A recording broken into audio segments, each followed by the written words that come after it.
Natawa ako kay Harry Roque yung pagkasabi niya tungkol sa mga online sellers. Bakla, hindi ko naman ipagpapalit yung pag-online selling sa trabaho mong illegal na pogo. 'Di ba? Kaya ka nagkakasakit eh. Kasi illegal yung trabaho mo. Umuwi ka dito sa Pilipinas, eme-eme ka pa na yung bahay sa Benguet na ni-raid na may nahuling Chinese na nagpanggap mo ng Cambodian. Bahay mo yon, emedora ka. Bahay mo yon, pinaupahan mo sa isang fugitive. Wanted yung Chinese na yon. Wanted yung Chinese na yun sa illegal pogo.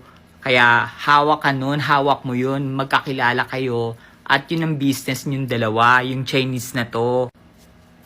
Yan, di ba? Yan yung nahuli dun sa bahay mo na ang hawak is Cambodian passport na fake. Pero ang totoo is Chinese siya.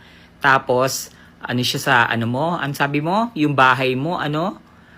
Yung bahay na yun is pag-aari ng Biancham holding company kinesong illegal na eming baklang panortern. Okay, guys, gusto yung malaman kung ano yung Biancham. Kung saan galing yung pangalan na yan. Ha? Gusto nyo malaman? Na napakasinungaling talaga ng baklang yan. Yung Biancham, yung B-I-N-C, pangalan niya nung anak niya na si Bianca. Kaya Bianc. Yung H-A-M tuloy. H-A-M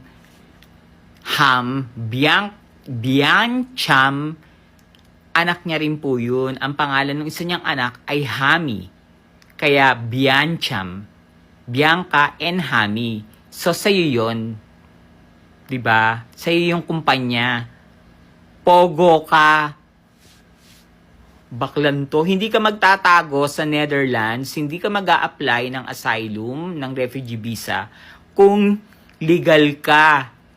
Illegal kang baklang